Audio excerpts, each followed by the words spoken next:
আসসালামু আলাইকুম। আপনারা শুনছেন সংবাদ শিরোনাম। ৫ আগস্টের মধ্যে জুলাই স্মৃতি জাদুঘর খুলতে হবে, না হলে জনগণই খুলে দেবে বলছেন নাহিদ ইসলাম।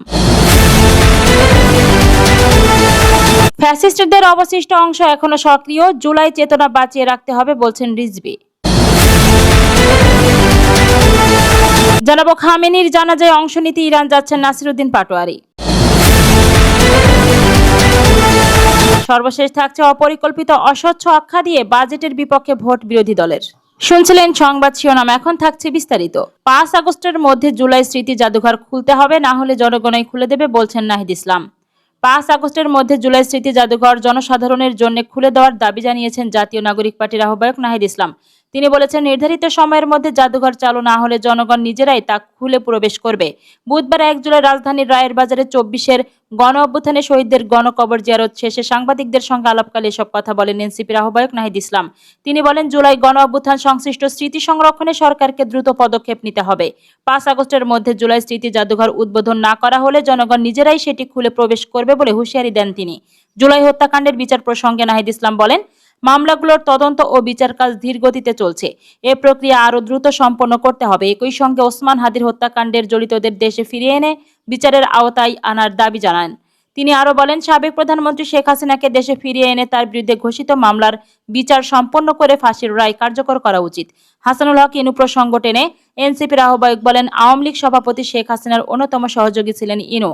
তার ১০ বছরের সাজা যথেষ্ট নয় বলে মন্তব্য করে তিনি আপিলের মাধ্যমেও আরও কঠোর শাস্তির প্রত্যাশা করেন। সরকারের উদ্দেশ্যে নাহিদ ইসলাম আরও বলেন, শুধু আনুষ্ঠানিকভাবে জুলাই গণ অভ্যুত্থান পালন করলেই হবে না। জুলাই সনদ ও গণভোটের রায় বাস্তবায়নের পাশাপাশি রাষ্ট্র কাঠামোর প্রয়োজনীয় সংস্কারও করতে হবে। তিনি আরও বলেন, জুলাই গণ অভ্যুত্থানের দ্বিতীয় বার্ষিকী সামনে থাকলেও সরকার এখনও কোনো কর্মসূচি ঘোষণা করেনি। সরকার দ্রুত এ বিষয়ে কর্মসূচি ঘোষণা করবে বলে তিনি আশা প্রকাশ করেন। জানিয়ে দেব, ফ্যাসিস্টদের অবশিষ্ট অংশ এখনো সক্রিয়, জুলাই চেতনা বাঁচিয়ে রাখতে হবে বলছেন রিজভী।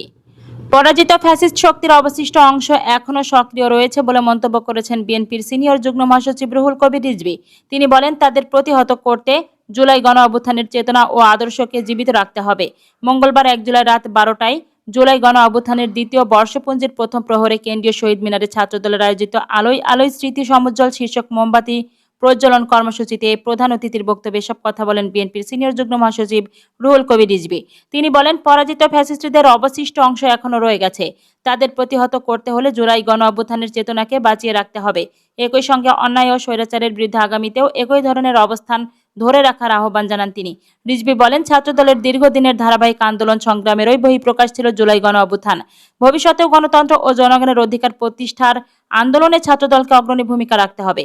মোমবাতি প্রজ্বলনের মাধ্যমে জুলাই আন্দোলনের শহীদদের প্রতি শ্রদ্ধা নিবেদন করেন ছাত্রদলের নেতাকর্মীরা। এ সময় তারা বলেন, জুলাইয়ের আদর্শ ধারণ করেই বাংলাদেশ জাতীয়তাবাদী ছাত্রদল ভবিষ্যতের পথ চলা অব্যাহত রাখবে। ছাত্রদলের কেন্দ্রীয় সভাপতি রাকিবুল ইসলাম রাকিব বলেন, শোককে শক্তিতে রূপান্তর করে শহীদদের স্বপ্নের বৈষম্যহীন বাংলাদেশ গড়ে তুলতে হবে। তিনি শহীদদের স্মরণকে শুধু নির্দিষ্ট দিন বা মাসের মধ্যে সীমাবদ্ধ না রেখে তাদের আদর্শকে ধারণ করার আহ্বান জানান। অনুষ্ঠানে উপস্থিত নেতাকর্মীরা জুলাইয়ের গণ অভ্যুত্থানে নিহতদের স্মরণে মোমবাতি প্রজ্বলন করেন এবং তাদের আত্মত্যাগের প্রতি গভীর শ্রদ্ধা জানান। এবার থাকছে খামেনির জানাজায় অংশ নিতে ইরান যাচ্ছেন নাসিরুদ্দিন পাটোয়ারি। ইরানের সর্বোচ্চ নেতা আয়াতুল্লাহ সাইদুল আলী হুসাইনি খামেনির জানাজা ও রাষ্ট্রীয় শোক অনুষ্ঠানে অংশ নিতে ইরান সফরের প্রস্তুতি নিচ্ছেন জাতীয় নাগরিক পার্টির এনসিপির মুখ্য সমন্বয়ক নাসিরুদ্দিন পাটোয়ারি। একই অনুষ্ঠানে যোগ দিতে জাতীয় সংসদের স্পিকার মেজর হাফিজ উদ্দিন আহমেদ এবং বাংলাদেশ জামাত ইসলামের ৩ জন সংসদ সদস্যও ইরান যাচ্ছেন। এনসিপি সূত্র জানিয়েছে, নাসিরুদ্দিন পাটোয়ারি ইতোমধ্যে ঢাকায় অবস্থিত ইরান দূতাবাসে ভিসার জন্য আবেদন করেছেন। তবে এখনও ভিসা না পাওয়ায় তিনি বিমানের টিকিট কাটতে পারেননি। ফলে কবে এবং কোন ফ্লাইটে তিনি ঢাকা ছাড়বেন তা এখনও চূড়ান্ত হয়নি। সূত্র আরও জানায়, ইরানের সর্বোচ্চ নেতার জানাজা ও রাষ্ট্রীয় শোক অনুষ্ঠানে অংশ নেওয়ার জন্য প্রয়োজনীয় আনুষ্ঠানিকতা সম্পন্ন করা হচ্ছে। ভিসা পাওয়ার পরই সফরের সময়সূচি নির্ধারণ করা হবে। অন্যদিকে একই অনুষ্ঠানে অংশ নিতে জাতীয় সংসদের স্পিকার মেজর হাফিজ উদ্দিন আহমেদ এবং প্রধান বিরোধী দল বাংলাদেশ জামাত ইসলামের 3 জন সংসদ সদস্য সহ 4 জন নেতারাও ইরানের সফরের কথা ভাবছেন। অন্যদিকে একই অনুষ্ঠানে অংশ নিতে জাতীয় সংসদের স্পিকার মেজর হাফিজ উদ্দিন আহমেদ এবং প্রধান বিরোধী দল বাংলাদেশ জামাত ইসলামের 3 জন সংসদ সদস্য সহ 4 জন নেতারাও ইরান সফরের কথা রয়েছে। নাম প্রকাশে অনিচ্ছুক এনসিপির একাধিক নেতা জানান, ইরানের প্রয়াত নেতার প্রতি শ্রদ্ধা জানাতে এই সফর গুরুত্বপূর্ণ। তাদের মতে এই সফরের মাধ্যমে বাংলাদেশ ও ইরানের পারস্পরিক সম্পর্ক আরও জোরদার হবে। একই সঙ্গে এনসিপিরও দেশটির সঙ্গে ইতিবাচক সম্পর্ক গড়ে তোলার সুযোগ সৃষ্টি হবে। সর্বশেষ জানিয়ে দেব, অপরিকল্পিত অস্বচ্ছ আখ্যা দিয়ে বাজেটের বিপক্ষে ভোট বিরোধী দলের। জাতীয় সংসদে 2026-27 অর্থ বছরের বাজেট পাশের পর এর বিরুদ্ধে ভোট দিয়েছে বিরোধী দল।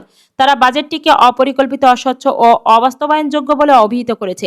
একই সঙ্গে বিরোধী দলের দাবি, সংসদে তাদের আপত্তি ও চাপের মুখে সরকার বাজেটের কয়েকটি গণবিরোধী প্রস্তাব সংশোধন বা প্রত্যাহার করতে বাধ্য হয়েছে।